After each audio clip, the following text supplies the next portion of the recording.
नमस्कार मित्रांनो, कमळी या मालिकेच्या येणाऱ्या पुढील काही भागामध्ये आपल्याला जबरदस्त असा ट्विस्ट पाहायला मिळणार आहे।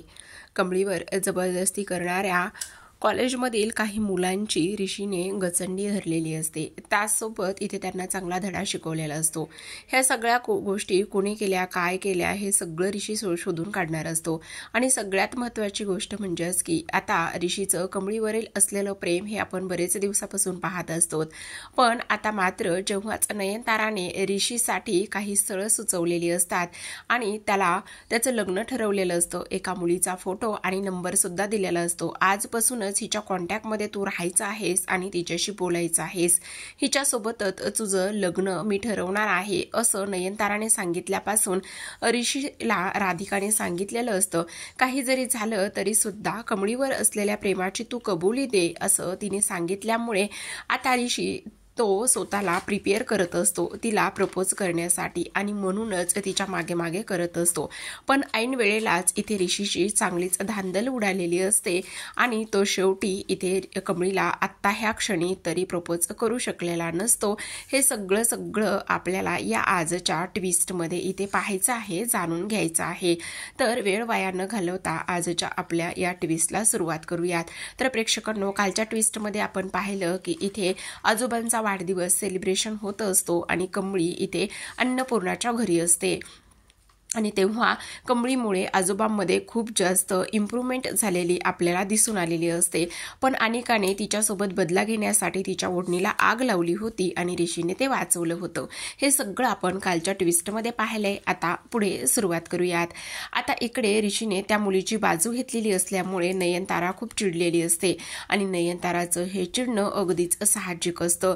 पण तरी सुद्धा इथे जो राजन आहे त्याने गावाकडच्या मुलीसोबत लग्न केलेलं होतं आणि त्याचं आयुष्य बर्बाद झालं होतं, खराब झालं होतं।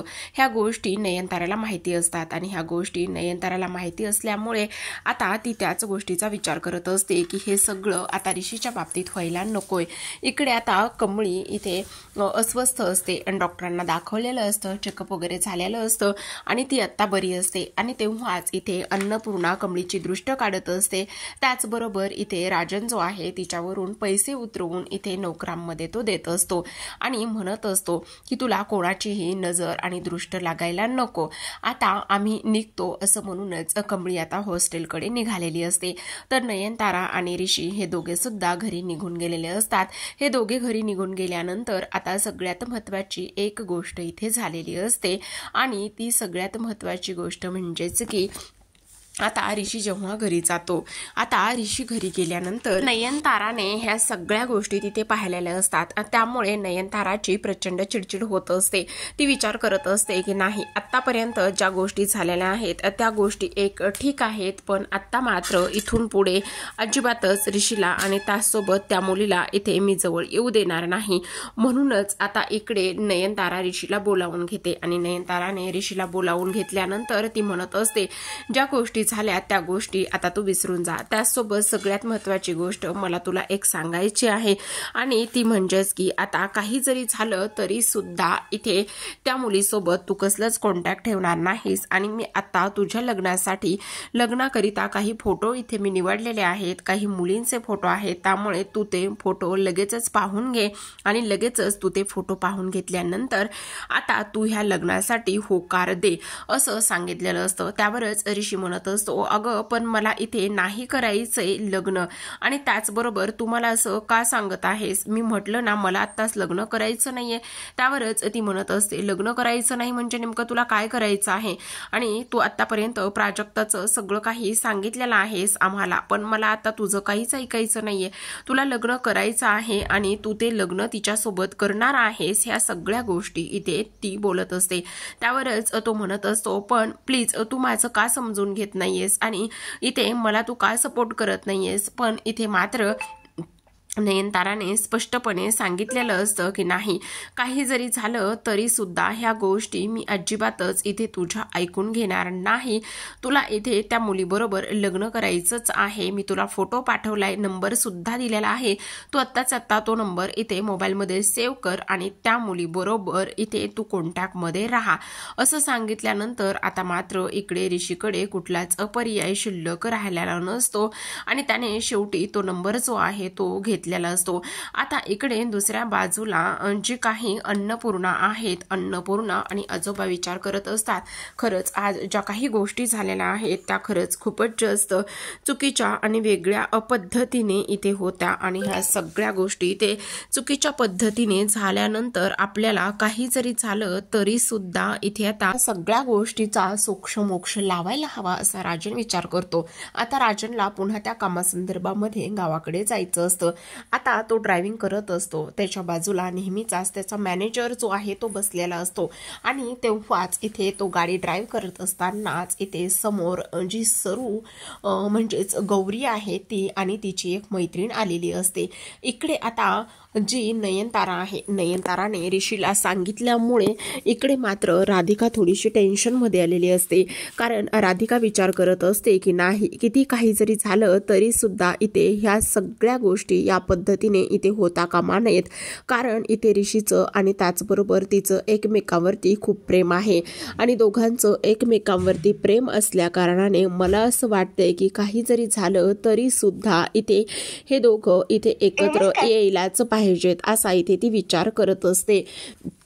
तर इकडे राधिका आता ऋषीकडे जाते आणि ऋषीला म्हणत असते, ऋषी मला एक तू गोष्ट सांग, आणि ती सगळ्यात महत्त्वाची गोष्ट म्हणजेच की हे बघ, आता ज्या काही गोष्टी इथे होत आहेत त्या खूप चुकीच्या आहेत. म्हणजेच मला एक गोष्ट सांग की इथे आता तुझं कमळीवरती प्रचंड प्रेम आहे आणि तुझं कमळीवरती प्रचंड प्रेम आहे ही गोष्ट आम्हाला माहिती आहे, पण इथे तू तरीसुद्धा एवढा शांत का आहेस? आणि त्यासोबत सगळ्यात महत्त्वाची गोष्ट म्हणजेच की मला असं वाटतंय की तू आता हे जे काही करत आहेस ना ते तू इथे थांबवायला पाहिजेस. म्हणजेच हे बघ, एक गोष्ट लक्षात घे की तू कमळीला इथे प्रपोज केलं पाहिजेस. आणि तेव्हाच ऋषी म्हणत असतो, ते तर अगदीच बरोबर आहेस तू म्हणतेस ते, कारण तू म्हणतेस त्या पद्धतीने त्या सगळ्या गोष्टी इथे व्हायला पाहिजे असा इथे तो विचार करत असतो. आता त्यानं ह्या सगळ्या गोष्टीचा इथे विचार तर केलेला असतो, पण सगळ्यात महत्त्वाची गोष्ट म्हणजे प्रेक्षकांनो की आता इकडे कमळी आणि निंगे कॉलेजमध्ये आलेले असतात. खरं तर आता कॉलेजमध्ये इलेक्शन असतं आणि कॉलेजमध्ये इलेक्शन असल्या कारणाने आता अनिका नेहमीप्रमाणेच म्हणत असते की नाही, ह्या इलेक्शनमध्ये मीच पार्टिसिपेट करणार आहे आणि माझ्या अपोजिट साईडला कोणीही नसणार आहे. म्हणजे नेहमीप्रमाणे मी इथे बिनविरोधी मतानेच निवडून येणार आहे. इथे फक्त आणि फक्त अनिकाचीच चालते असं ती बडबड करत असते. आता मात्र कमळी निंगी तिथे आलेल्या असतात आणि तेव्हा ती म्हणत असते, आहे का कोणी? आहे. अनिकाला टफ देणारं इथे कोणी आहे का? इथे कोणीही नसणार आहे असंच इथे ती बोलते. आता तेव्हाच निंगी जी आहे ती तिच्याकडे रागाने पाहत असते आणि रागाने पाहिल्यानंतर ती म्हणत असते, हो आहे ना, आहे. ह्या इलेक्शनमध्ये मी सुद्धा इथे फॉर्म भरणार आहे. त्यावरच अनिका तिच्या समोर येऊन उभी राहते आणि म्हणत असते, ए निंगी पिंगी गप्प बस, कुठली आली गावछाप कुठची? माझ्यासमोर तू उभी राहणार आहेस आणि मला टफ देणार आहेस? असं होऊ शकणार नाही. काय वाटतं तुला? त्यावरच आता निंगी म्हणत असते, आत्तापर्यंत तुला काय वाटलं? हे कॉलेज फक्त एकटीच आहे, इथे लोकशाही आहे आणि इथे प्रत्येकाला आपलं मत मांडण्याचा अधिकार आहे. त्यामुळे ह्या इलेक्शनमध्ये मी भाग घेणार आणि फॉर्मसुद्धा भरणार. तेव्हाच आता अनिका तिच्यावरती हात उचलण्याचं काम करते. अनिकाने हात उचलल्याबरोबरच आता इथे कमळीमध्ये पडते आणि तिचा हात धरत असते आणि म्हणत असते, एक मिनिट, तुला काय वाटलं की ती एकटी आहे? तिला सपोर्ट करणारे आम्ही सुद्धा आहोत आणि तुझी हिंमत कशी झाली माझ्या मैत्रिणीवर हात उचलायची? त्यावरच अनिका म्हणत असते, हे बघ, एक गावछाप, अजिबातच हे असलं मी खपून घेणार नाही. आणि त्यावरच कमळी म्हणत असते, हे तुझा जो काही माज आहे ना तो आम्ही चांगलाच उतरवू असं ती इथे बोलत असते. आता इकडे कमळी आणि निंगी तिथून बाजूला आलेले असतात. आता कमळी निंगीला म्हणत असते, खरंच सांगू काय निंगे, इथे तुझ्या डोक्यामध्ये हे खूळ कुठून आलंय? त्या इलेक्शनमध्ये फॉर्म भरायचा वगैरे काय चाललेलं आहे त्यावरच आता निंगी म्हणत असते, बाद झालं कमळे, आता खरं तर तिचं किती दिवस आणि का सहन करायचंय त्यावरच आता इकडे कमळी म्हणत असते, खरं तर तिथे मी तुला सपोर्ट केला, मी तुला काही बोलली नाही कारण आपण तिथे वीक पडलो असतो, पण तुला काय गरज आहे, आपण इथे अभ्यास करायला आलेलो आहोत, मग अभ्यासच आपण केला पाहिजे ना. तर आता इकडे तेवढ्यातच ऋषी आलेला असतो आणि ह्या दोघी हॉस्टेलकडे निघालेल्या असतात. ऋषी आल्याबरोबरच म्हणत असतो की काय चाललेलं आहे तुमचं, त्यावरच आता मी असं ऐकलंय की इलेक्शनमध्ये निंगीने पार्टिसिपेट केलेला आहे. त्यावरच निंगी म्हणत असते, हो. आता तो म्हणत असतो, पण ते सगळं जरी खरं असलं तरी सुद्धा अभ्यासाकडे मात्र दुर्लक्ष अजिबातच करू नका. त्यावरच आता इकडे कमळी म्हणत असते, नाही सर, ते तर होणारच नाहीये. त्यावरच आता इकडे मात्र जो काही ऋषी आहे तो म्हणत असतो, अच्छा, म्हणजे तुमचं काय चाललेलं आहे, पण तुम्ही इकडे कसे, असं म्हणूनच आता मुद्दामूनच निंगी जी आहे ती इथे ऋषीच्या लग्नाचा विचार करत असते. तेव्हा आता ऋषी म्हणत असतो, खरं तर मला तुला ना काहीतरी सांगायचं आहे. त्यावरच आता इथे ऋषी म्हणत असतो, मला लग्न करायचे कमळी बरोबर. काय काय काय चाललंय काय, असं म्हटल्यानंतर आता इकडे तो म्हणत असतो, म्हणजे तसं नाही, मला कमळीसारख्या मुलीबरोबर लग्न करायचंय, म्हणजे ती अगदीच कमळीसारखी असावी, असं इथे तो बोलतो. आता इकडे राजन गावाकडे जाऊन पोहोचलेला असतो. गावाकडे जाऊन पोहोचल्यानंतर त्याची गाडी थोडीशी व्हायबल होते आणि तेव्हाच तिथे गौरी आणि त्याचबरोबर तिची मैत्रीण असतात. तो गाडीतून खाली उतरतो आणि माफी मागत असतो. त्यावरच आता समोर इथे गौरी म्हणजे सरू उभी असते आणि राजनला असं वाटतं की नाही, आपण कुठे भेटलो काय याच्या आधी. त्यावरच जे सरपंच आणि त्याच्याबरोबर असलेली व्यक्ती म्हणत असतात, अहो सर, असं काय करताय, आपण नाही का त्या दिवशी हीच ती बाई आहे ना जी की जमिनीवर अडून बसलेली आहे आणि ही जमीन देत नाही, हीच ती आहे ना, असं इथे तो बोलतो. आणि ही सरू मावशी आहे असं सांगितल्यानंतर मात्र जो राजन आहे तो म्हणत असतो, अच्छा, पण मला असं वाटतंय की नाही, आपली अजून कुठेतरी ओळख झालेली आहे किंवा आपण याआधी सुद्धा भेटलेलो आहोत. पण सरू मात्र इकडे तिच्या चेहऱ्यावरचा पदर अजिबातच बाजूला करत नसते. तिला इथे राजन समोर यायचं नसतं, म्हणूनच ती ह्या सगळ्या गोष्टी इथे करत असते. तिच्या मनामध्ये विचार सुरू असतो की आता जर ह्यांनी जास्त फोर्स केला आणि चेहरा वगैरे दाखव म्हटले तर मग काय करायचं, असाच इथे ती विचार करत असते. आता ह्या सगळ्या गोष्टींचा तिने विचार केल्यानंतर लगेचच ती म्हणत असते, नाही साहेब, तुमचा काहीतरी नक्कीच गैरसमज झालेला असेल आणि तुम्ही मला कुठेही पाहिलेलं नाहीये, असं म्हणूनच आता ती तिथून निघून जात असते. तर इकडे ऋषीला ह्या दोघींनी विचारलेलं असतं, सांगा ना नेमकं काय म्हणताय तुम्ही, आणि त्याचबरोबर सगळ्यात महत्त्वाची गोष्ट म्हणजेच की कमळीसारख्या मुलीबरोबर लग्न करायचंय. तुम्हाला एक गोष्ट सांगू का मी, सगळ्यात महत्त्वाची म्हणजे की हे बघा, आता मी तुम्हाला एक गोष्ट सांगते आणि ती म्हणजेच की आमच्या गावाकडे ना एक मुलगी आहे आणि त्या मुलीसोबत तुम्ही इथे लग्न करू शकता. काय, कसली मुलगी, अहो अगदीच आमच्या कमळीसारखीच गावाकडे एक मुलगी आहे आणि तुम्ही त्या मुलीसोबत नक्कीच इथे लग्न करू शकता, असं म्हटल्यानंतर आता इकडे कमळी म्हणत असते, ए गप ग, तू काही ते लग्न वगैरे जमवण्यासाठी आलेली आहेस की आणखी कशासाठी आलेली आहेस, जरा शांत बसणार आहेस का. त्यावरच आता ती म्हणत असते, नाही नाही, अगदीच तसं काही नाहीये, पण तरी सुद्धा मला असं वाटतंय की आपण ह्या सगळ्या गोष्टी एकदा पाहायला पाहिजेत. इकडे मात्र कमळी ऋषीला म्हणत असते, सर जाऊ द्या, तिचं एवढं काही मनावर घेऊ नका, चला. आणि तू काय काय करत बसलेली आहेस, अशा पद्धतीने कोणी बोलतं का, आणि कशासाठी उगाचच हे सगळं काही बोलायचं आहे, काही बोलायचं नाहीये, चल आपल्याला कामं आहेत, अभ्यास सुद्धा आहे, असं म्हणूनच आता ती तिला तिथून घेऊन निघून जाण्याचं काम करत असते. आता ती तर तिथून तिला घेऊन निघून सुद्धा गेलेली असते, पण इकडे मात्र ऋषी तिला समजावण्याचं काम करत असतो. आता इकडे सगळ्यात महत्त्वाची एक गोष्ट झालेली असते आणि ती सगळ्यात महत्त्वाची गोष्ट म्हणजेच की आता इकडे जे काही इलेक्शन आहे त्या इलेक्शनमध्ये अनिका जी आहे ती अनिका सगळ्यांना खूप जास्त गिफ्ट वगैरे वाटत असते आणि तिच्या बाजूने इथे मत द्या असं इथे ती प्रचार करत असते. आता कमळी आणि निंगी विचार करतात की आपल्याकडे तर पैसे नाही आहेत, मग आपण काय करायचं. त्यावरच ती म्हणत असते, आपल्याकडे पैसे भलेही नसू देत, पण पैशापेक्षाही सगळ्यात जास्त महत्त्वाची गोष्ट आपल्याकडे काय आहे ही माहिती नाही का. हे बघ, ती काय करते, ती इथे पैसे वाटत आहे, तर तू तुझी इमानदारी वाट. त्याचबरोबर ती काय करत आहे की स्वतःला इथे मत वळवण्यासाठी लोकांना विकत घेण्याचं काम करते. तू तुझा खरापणाने विकत घे, असं कर. आणि त्याचबरोबर प्रत्येक वेळी पैशाने सगळ्या गोष्टी इथे विकत घेता येत नाही कमळी, असं दोघीचं बोलणं सुरू असतं. आणि तेव्हाच आता निंगी म्हणत असते, वा ग वा माझी कमळी, खरंच किती हुशार आहेस ग तू. खरंच आज तुझ्यामुळे मला ह्या सगळ्या गोष्टी समजल्या. आता बघच आपण काय करूयात. त्यावरच आता कमळी म्हणत असते, माझ्याकडे एक भन्नाट अशी आयडिया आहे. तू काय कर, प्राजक्ताचा मोबाईल घे आणि प्राजक्ताच्या मोबाईलवरून एक व्हिडिओ छोटासा शूट कर.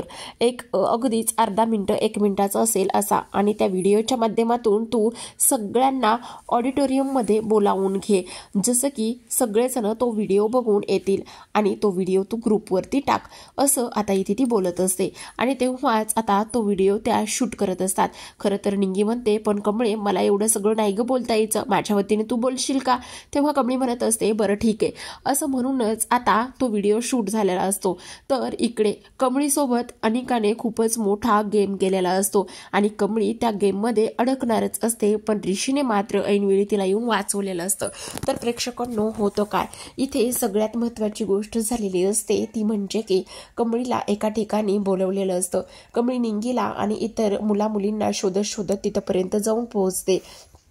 खरं तर तो कॉलेजचाच एक भाग असतो आणि तिथपर्यंत जाऊन पोहोचल्यानंतर ती जाते तर तिथे खूप सारे मुलं असतात.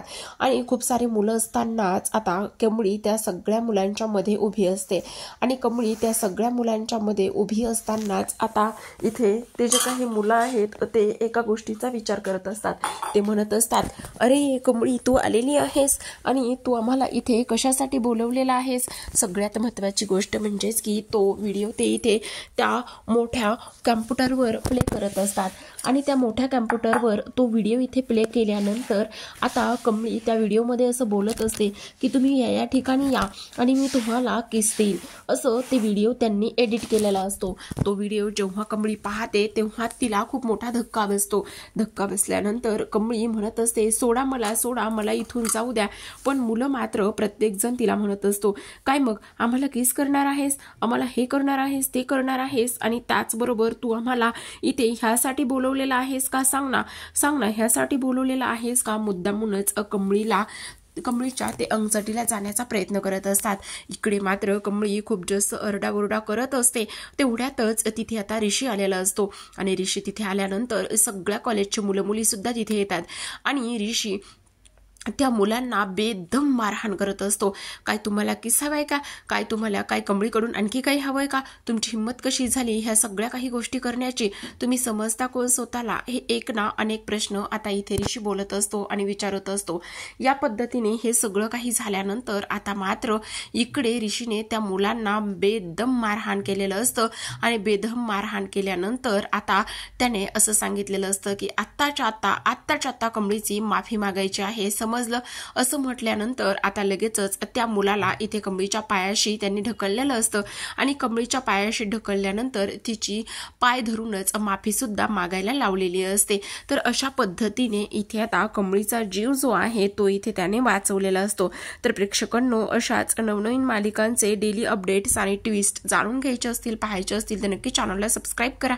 त्यासोबत कमळीने इथे त्या मुलांना सुद्धा चांगला जाब आणि चांगलंच खडसवलेलं असतं. तुम्हाला काय हवंय आणि त्याचसोबत तुम्ही एवढ्या खालच्या थराला जाऊ शकता का, असं सुद्धा आता इथे कमळी बोललेली असते. तर प्रेक्षकांनो, पाहत रहा कमळी या मालिकेचे असेच नवनवीन भाग. भेटूयात पुन्हा एका नवीन अशाच ट्विस्ट सोबत. तोपर्यंत धन्यवाद.